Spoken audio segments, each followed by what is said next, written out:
चलिए एक छोटे से उदाहरण से इस बात को समझते हैं। मान लीजिए एक हरा भरा घास का मैदान है और उसमें एक हिरन आता है और बड़ा सुंदर सा हिरन है और वो वहाँ पर घास खा रहा है। अब जब हम ये नज़ारा देख रहे हैं तो नज़ारा कितना सुंदर नज़र आ रहा है, लेकिन अब इसी दृश्य को उस घास की नज़र से देखते हैं। उस घास के लिए वो जो हिरन है, जो हमें बहुत सुंदर लग रहा था, वो कैसा लगता है? वो उसके लिए बड़ा खतरनाक होता है, एक राक्षस जैसा होता है, बिल्कुल विनाश करने वाला। लेकिन अब थोड़ा सा इस दृश्य को चेंज करते हैं। थोड़ी देर बाद एक शेर आता है और वो शेर उस हिरन का शिकार कर लेता है। ये जो दृश्य है ये हमें कैसा नजर आता है? ये दृश्य हमें बहुत ही खतरनाक नजर आता है, बहुत बुरा लगता है कि यार इसने इस सुंदर से हिरन को मार दिया।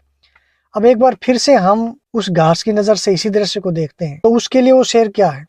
उसके लिए शेर तो बहुत अच्छा है, उसके लिए तो उसका रक्षक है, उसका हीरो है, जो हमारी नजरों में एक बुरा था कि यार आकर के इसने इस हिरन को खा लिया। तो दोस्तों यहाँ सवाल ये नहीं है कि हिरन अच्छा है या बुरा है, शेर बुरा है या अच्छा है।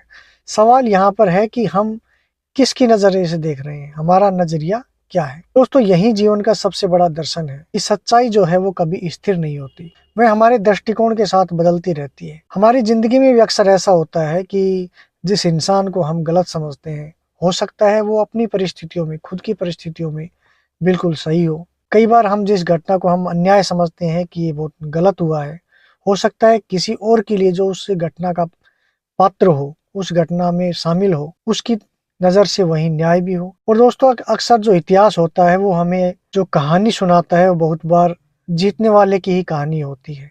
हारने वालों की सच्चाई, हारने वालों का दृष्ट या बहुत बार दबा रह जाता है। तो दोस्तों हम जो इस चीज़ से हमें जो चीज़ सीखनी चाहिए वो ये सीखनी चाहिए कि हमें कभी भी एक पक्ष को नहीं देखना चाहिए, क्योंकि हर घटना के कम से कम 2 पहलू तो होते ही हैं या इससे भी अधिक पहलू हो सकते हैं और उसमें बहुत से या एक आध जो उसका जो पहलू है, उसका जो नज़रिया है वो छिपा हुआ होता है। तो अगली बार जब भी आप किसी को जज करें, किसी घटना के बारे में अपना नज़रिया पेश करें, अपना दृष्टिकोण पेश करें, तो खुद से एक सवाल ज़रूर पूछें कि क्या मैं इस घटना की पूरी सच्चाई देख रहा हूँ?